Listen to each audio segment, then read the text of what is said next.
Prions le Seigneur. Dieu, notre Père, les mots vieillissent et se dévaluent. Et pourtant, c'est en un langage humain que ton Fils est venu nous apporter les paroles de la vie éternelle. Accorde-nous d'être attentifs aux mots que nous entendons et à ceux que nous prononçons, pour qu'à travers eux apparaisse Jésus-Christ, parole vivante pour les siècles des siècles. Amen. Amen. Nous allons passer à la lecture de nos textes bibliques proposés en ce jour par l'Église méthodiste unie Côte d'Ivoire. Ce jour, nous avons la lecture de 3 textes bibliques, à savoir Deutéronome chapitre 13, verset 1 au verset 5. Deutéronome chapitre 13, verset 1 au verset 5.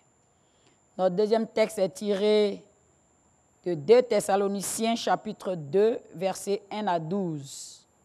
2 Thessaloniciens chapitre 2, verset 1 à 12. Puis le dernier texte est tiré de l'Évangile selon Marc chapitre 13, verset 14 au verset 23. Nous lisons d'abord le premier texte tiré de l'Ancien Testament du livre de Deutéronome, chapitre 13, du verset 1 au verset 5. Et voici ce qui est écrit dans la parole de Dieu. S'il s'élève au milieu de toi un prophète ou un songeur qui t'annonce un signe ou un prodige, et qu'il y ait accomplissement du signe ou du prodige dont il t'a parlé en disant: allons après d'autres dieux, des dieux que tu ne connais point, et servons-les. Tu n'écouteras pas les paroles de ce prophète ou de ce songeur, car c'est l'Éternel, votre Dieu, qui vous met à l'épreuve pour savoir si vous aimez l'Éternel, votre Dieu, de tout votre cœur et de toute votre âme. Vous irez après l'Éternel, votre Dieu, et vous le craindrez. Vous observerez ses commandements, vous obéirez à sa voix, vous le servirez et vous vous attacherez à lui. Ce prophète ou ce songeur sera puni de mort, car il a parlé de révolte contre l'Éternel, votre Dieu, qui vous a fait sortir du pays d'Égypte et vous a délivré de la maison de servitude. Et il a voulu te détourner de la voie dans laquelle l'Éternel, ton Dieu, t'a ordonné de marcher. Tu ôteras ainsi le mal du milieu de toi. Amen. Amen. Le deuxième texte tiré de 2 Thessaloniciens, chapitre 2, du verset 1 au verset 12. 2 Thessaloniciens, chapitre 2, versets 1 à 12, il est dit ceci: pour ce qui concerne l'avènement de notre Seigneur Jésus-Christ et notre réunion avec lui, nous vous prions, frères, de ne pas vous laisser facilement ébranler dans votre bon sens et de ne pas vous laisser troubler, soit par quelque inspiration, soit par quelques paroles ou par quelques lettres qu'on dirait venir de nous, comme si le jour du Seigneur était déjà là. Que personne ne vous séduise d'aucune manière, car il faut que l'apostasie soit arrivée auparavant et qu'on ait vu paraître l'homme du péché, le fils de la perdition, l'adversaire qui s'élève au-dessus de tout ce qu'on appelle Dieu ou de ce qu'on adore, jusqu'à s'asseoir dans le temple de Dieu, se proclamant lui-même Dieu. Ne vous souvenez pas que je vous disais ces choses lorsque j'étais encore chez vous. Et maintenant, vous savez que ce qui le retient, afin qu'il ne paraisse qu'en son temps. Car le mystère de l'iniquité agit déjà. Il faut seulement que celui qui le retient encore ait disparu. Et alors paraîtra l'impie, que le Seigneur Jésus détruira par le souffle de sa bouche et qu'il anéantira par l'éclat de son avènement. L'apparition de cet impie se fera par la puissance de Satan avec toutes sortes de miracles, de signes et de prodiges mensongers, et avec toutes les séductions de l'iniquité pour ceux qui périssent parce qu'ils n'ont pas reçu l'amour de la vérité pour être sauvés. Aussi, Dieu leur envoie une puissance d'égarement pour qu'ils croient au mensonge, afin que tous ceux qui n'ont pas cru à la vérité, mais qui ont pris plaisir à l'injustice, soient condamnés. Amen.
Notre dernier texte est tiré de l'Évangile selon Marc, Marc le chapitre 13, du verset 14 au verset 23. Évangile selon Marc chapitre 13, verset 14 au verset 23. Et voici ce qui est écrit dans la parole de Dieu. lorsque vous verrez l'abomination de la désolation établie là où elle ne doit pas être, que celui qui lit fasse attention, alors que ceux qui seront en Judée fuient dans les montagnes, que celui qui sera sur le toit ne descende pas et n'entre pas pour prendre quelque chose dans sa maison, et que celui qui sera dans les champs ne retourne pas en arrière pour prendre son manteau. Malheur aux femmes qui seront enceintes et à celles qui allaiteront en ces jours-là. Priez pour que ces choses n'arrivent pas en hiver, car la détresse en ces jours sera telle qu'il n'y en a point eu de semblable depuis le commencement du monde que Dieu a créé jusqu'à présent et qu'il n'y en aura jamais.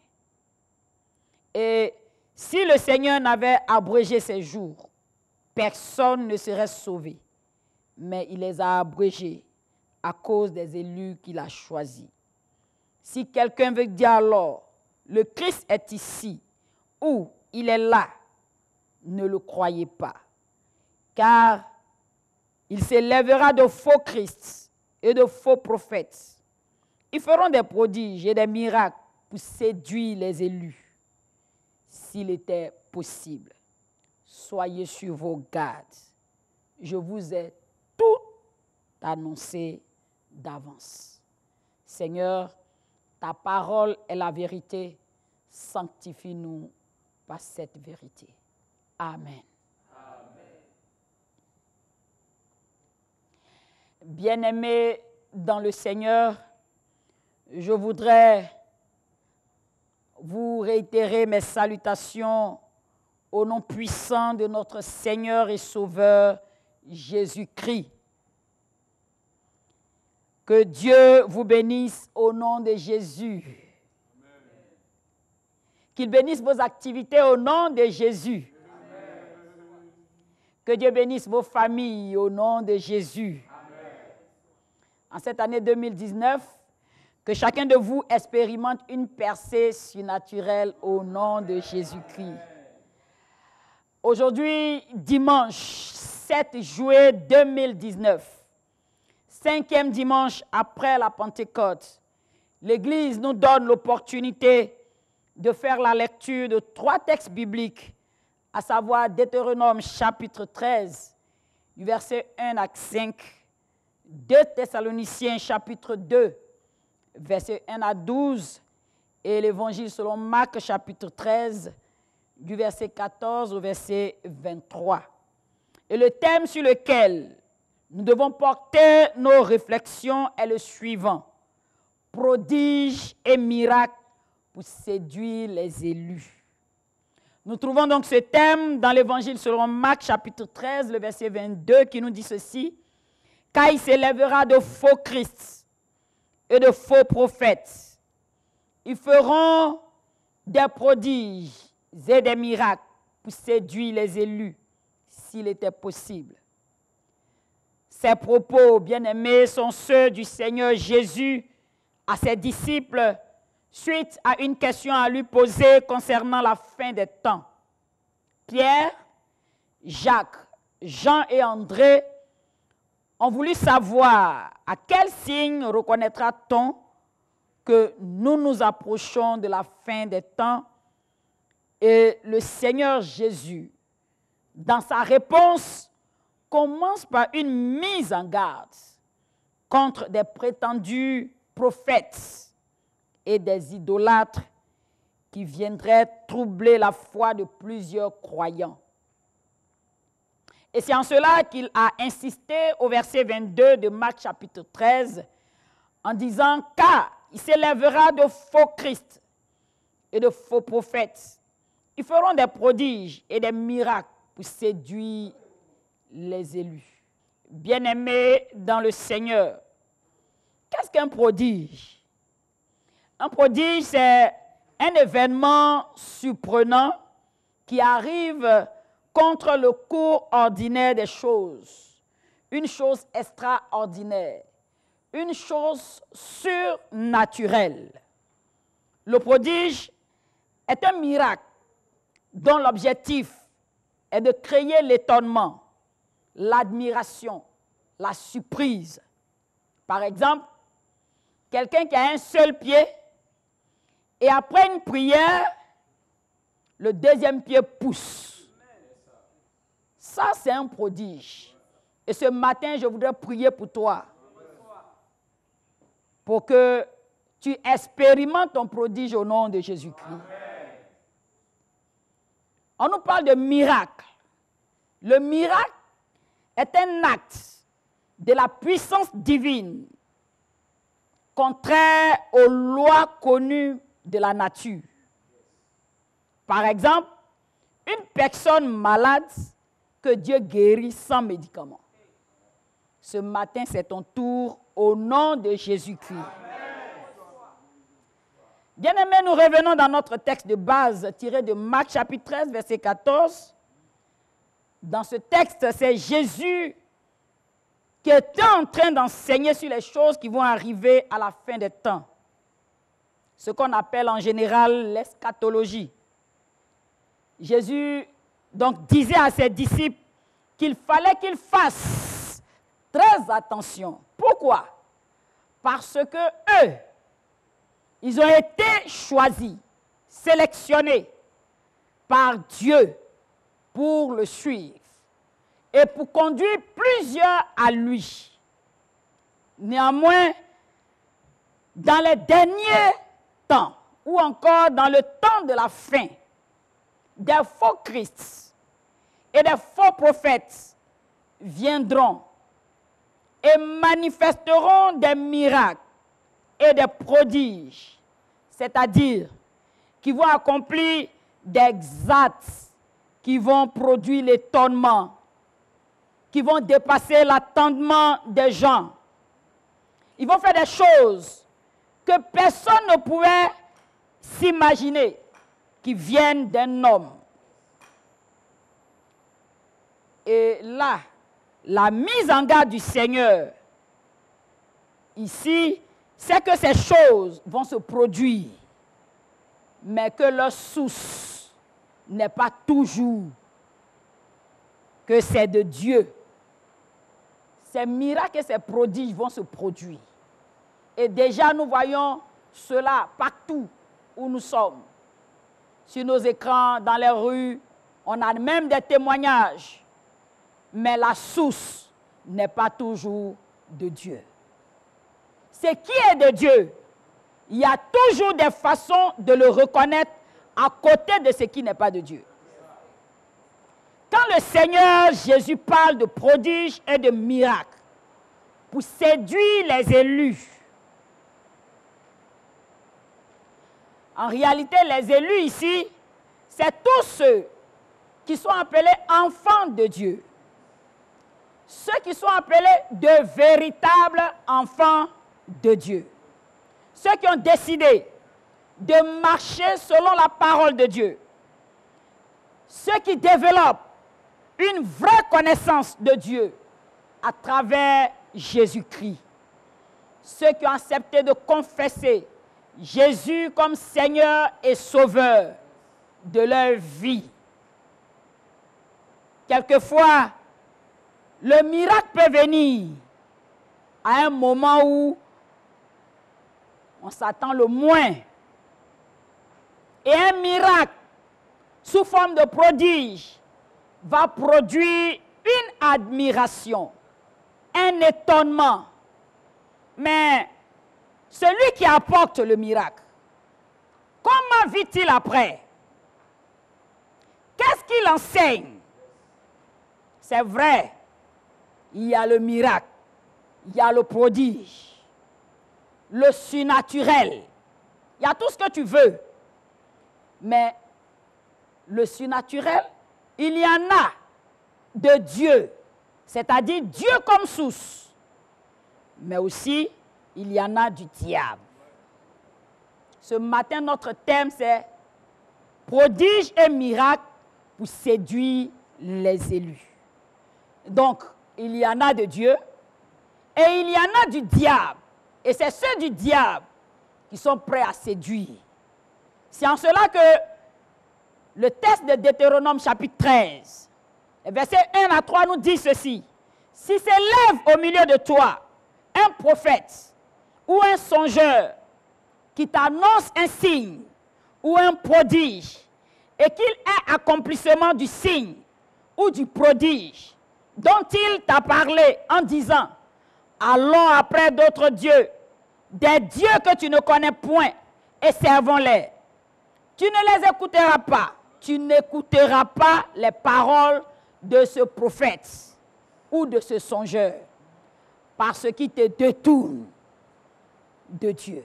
Il n'y a qu'un seul Dieu, le Dieu d'Abraham, d'Isaac et de Jacob, le Dieu d'Israël, qui a envoyé son fils Jésus-Christ afin que quiconque croit en Jésus ne périsse point, mais qu'il ait la vie éternelle. Amen. Si quelqu'un te donne le nom d'un autre Dieu, ne le suis pas, seront Deutéronome. Ne l'écoute pas. Bien-aimé, que faire face à cette réalité? Parce que c'est une réalité que nous vivons aujourd'hui de notre temps. Imaginez ce qui a été dit dans la Bible et qui aujourd'hui, en 2019, trouve son accomplissement.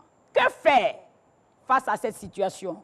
Première chose, quand quelqu'un est utilisé pour faire un miracle ou un prodige, voici quelques questions que tu peux te poser. Je te dis cela pour qu'à partir de maintenant, tu ne te laisses plus berner par qui que ce soit. Amen. Amen. Voici quelques questions que tu peux te poser.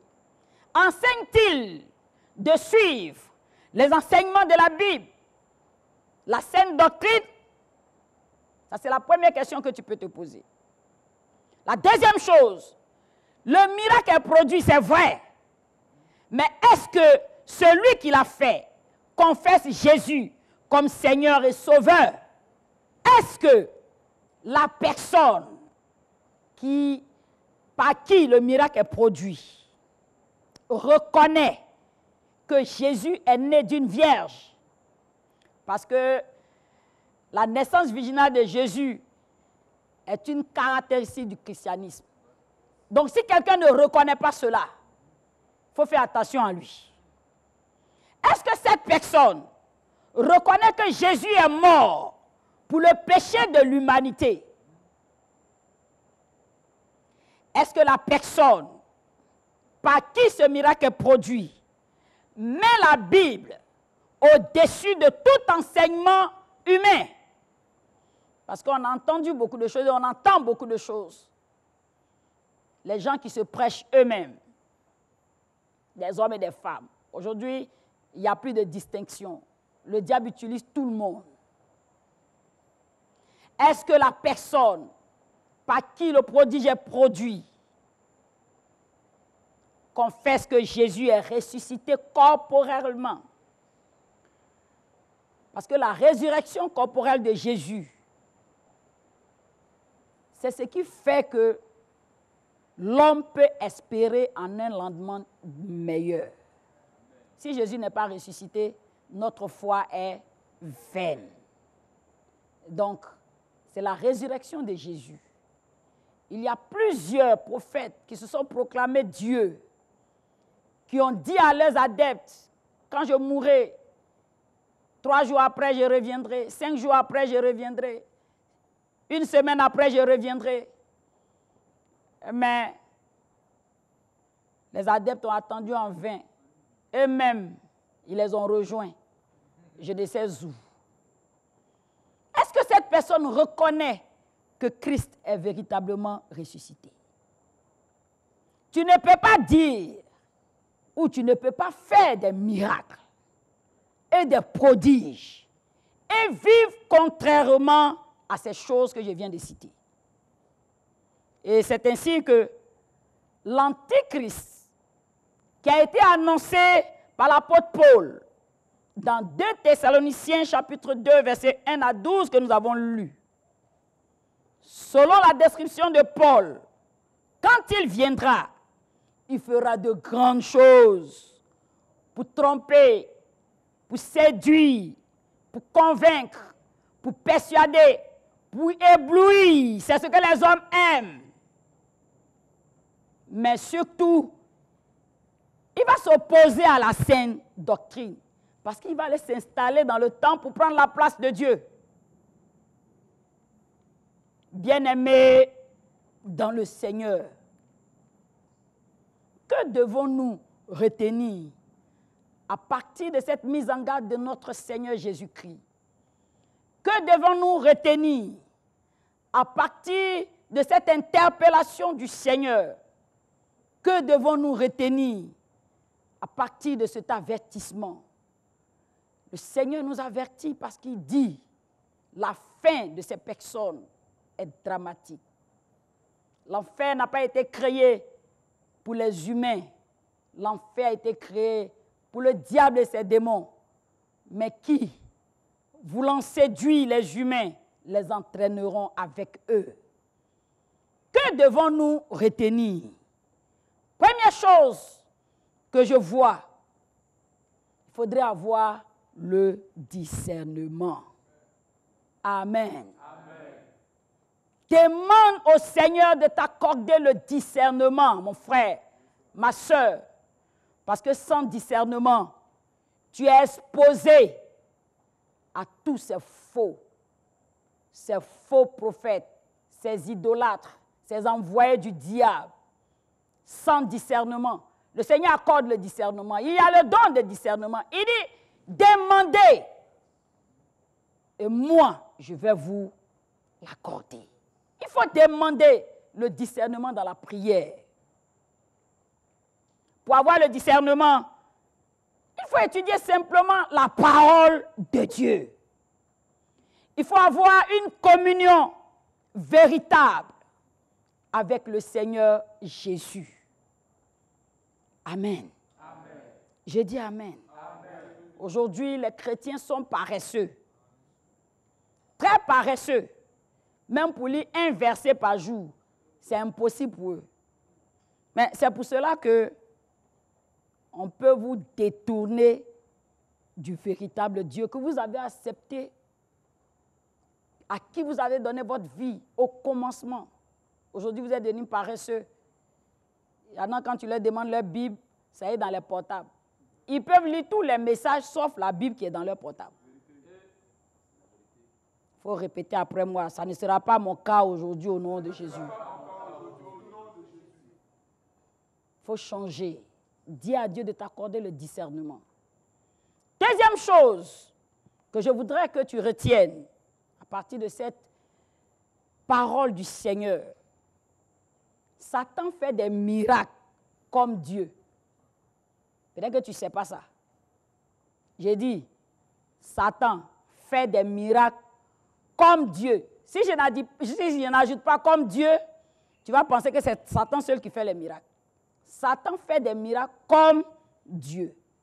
Pour Satan, c'est la photocopie. Pour Dieu, c'est l'original. Satan fait des choses surnaturelles, extraordinaires, qui peuvent épater. Mais Dieu n'est pas dedans. Amen. Dieu n'est pas dedans. Quelqu'un qui fait un miracle, et après il te demande de t'engenouiller pour laver ses pieds. Ça ne vient pas de Dieu. Fuis-le. Ne le suis pas.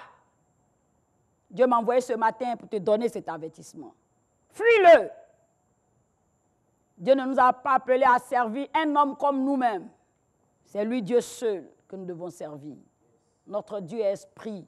Il est présent partout. Il n'est pas une représentation pour qu'un être humain puisse s'engenouiller. Donc, quiconque te demande de t'engenouiller parce qu'il a fait un miracle pour toi, il faut le fuir. Mais ce que je voudrais aussi te dire, s'il y a du faux, c'est qu'il y a du vrai. Et le vrai existe. Amen. Amen. Et c'est Dieu qui est la source du vrai. Dieu, à travers Jésus-Christ de Nazareth, c'est lui qui fait le vrai. Aujourd'hui, nous attribuons même ce que Dieu fait au diable Parce que nous avons l'impression que le diable est plus fort que Dieu. Je suis venu te dire, non, à partir d'aujourd'hui, n'attribue pas ce que fait Dieu à Satan en rejetant tout miracle du revers de la main. Hébreu dit, Jésus est le même, hier, aujourd'hui et éternellement. Le diable peut copier, mais le diable ne peut pas faire ce que Dieu fait. Les hommes ont beau fabriquer la dent, mais la dent que Dieu a mis dans notre bouche ne peut être représentée. Tu peux porter des prothèses, mais la dent, quand elle quitte, ce qui remplace, ce n'est pas la même matière. Amen. J'ai dit amen. Ce qui est de Dieu est de Dieu et irremplaçable. Amen. Moïse, souvenez-vous de cette histoire de Moïse. Moïse a jeté son bâton. Les devins de Pharaon aussi sont venus. Ils ont jeté le bâton. Le bâton de Moïse, Dieu lui a donné l'ordre, jette-le. Quand Moïse l'a jeté, il est devenu un serpent. Quand les sorciers de Pharaon sont venus aussi, ils ont jeté le bâton. C'est devenu aussi serpent. Vous voyez, Dieu fait des miracles. Le diable aussi fait des miracles. Mais la différence, c'est que le serpent de Moïse a avalé les autres serpents. Alléluia. Ce qui est de Dieu est de Dieu. Ça ne peut pas se copier, ni se recopier. Ouvre les yeux. Demande seulement le discernement au Seigneur pour que tu saches voir la vérité qui vient de Dieu. Amen. Amen. Bien-aimé, notre Dieu parle. Par ta vie de prière, Dieu va t'aider à reconnaître ce qui est de lui. Ta vie de prière. Aujourd'hui, pour voir un chrétien qui a une vie de prière, c'est difficile. On diffère notre vie de prière dans le programme du pasteur. Allô, pasteur, ma fille est malade. Et toi-même, tu fais quoi? Quand tu seras en communion avec Dieu par la prière c'est la communication avec Dieu. C'est à travers la prière que Dieu te révèle les choses cachées. C'est à travers la vie de prière que Dieu peut te dire, attention, il y a un danger qui vient vers ta maison. C'est à travers la prière que Dieu te répond. Il répond à ce que tu as comme préoccupation. Prier 5 minutes, c'est un problème pour toi. Mais les autres vont venir faire magie, et tu vas suivre la magie, alors que une vie de prière, tu te réveilles le matin à 4 heures, tu te fixes un temps. J'ai 5 heures de prière aujourd'hui. Quand tu commences à dire ta préoccupation au Seigneur, ton amen là, c'est à 9 heures. Fais cette expérience. Premier jour, deuxième jour, troisième jour. Tu vas savoir que ton Dieu est vrai, ton Dieu est réel, ton Dieu est concret, il est palpable. Amen. Amen. Tu n'as pas besoin d'aller frotter des potions pour qu'il te parle.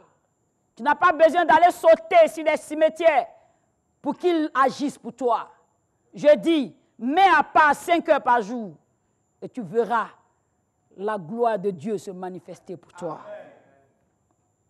La vie de prière est importante. Aujourd'hui, c'est ce qui manque aux chrétiens.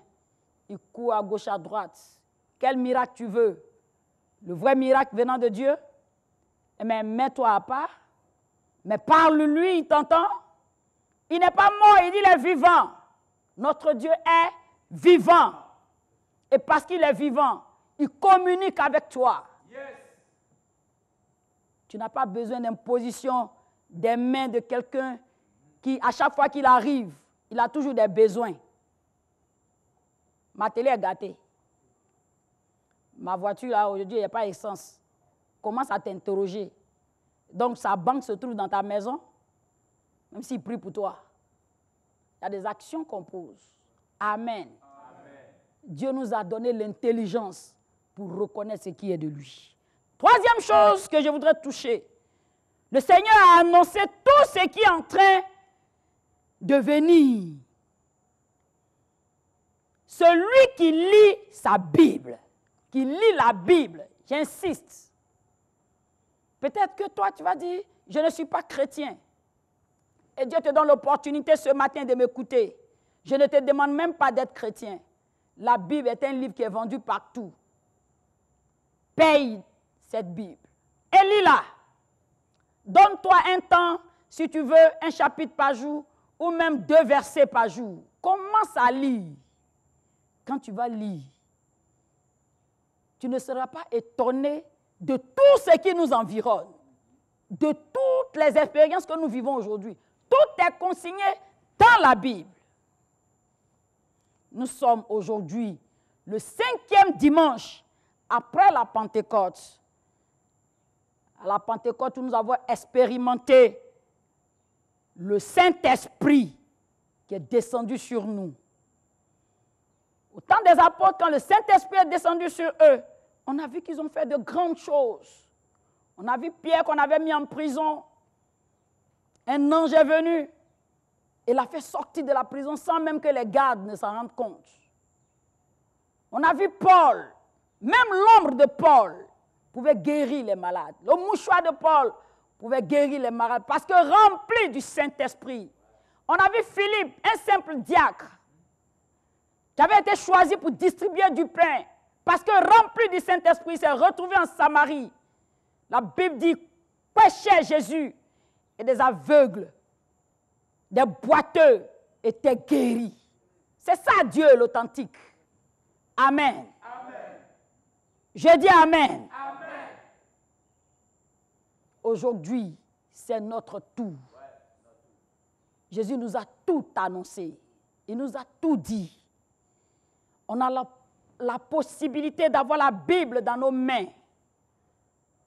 Il y a des endroits où, pour lire la Bible, tu es obligé de te cacher. Mais ici, en Côte d'Ivoire, la Bible est à notre portée. Que tu sois croyant ou pas, fais l'expérience. Et c'est après avoir lu que tu peux tirer tes conclusions. La Bible n'est pas un livre caché. Il révèle qui est Dieu et qu'est-ce qu'il peut faire pour l'être humain. Qu'est-ce qu'il a décidé de faire pour l'être humain? La continuation de la manifestation du Saint-Esprit. Frères et sœurs, nous devons rester vigilants pour ne pas qu'il y ait des déviations. Pour ne pas qu'il y ait des déviations. Le Saint-Esprit est encore là avec nous.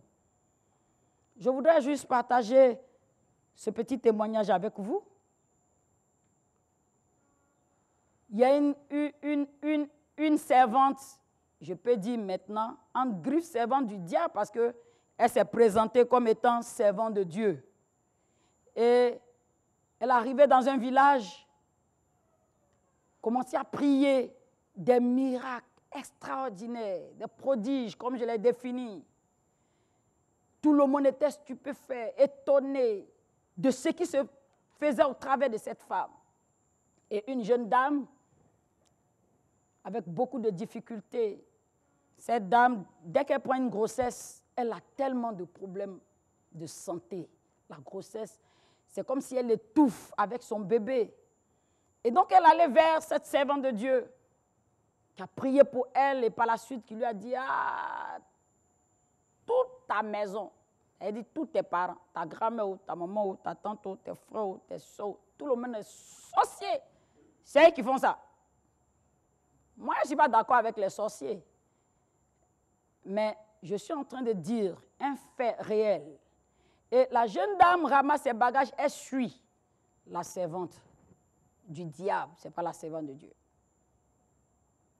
Quelque temps après, on la retrouve morte, sans son cœur et son sexe. Où est passé son cœur? Où est passé son sexe? Le diable est venu la séduire.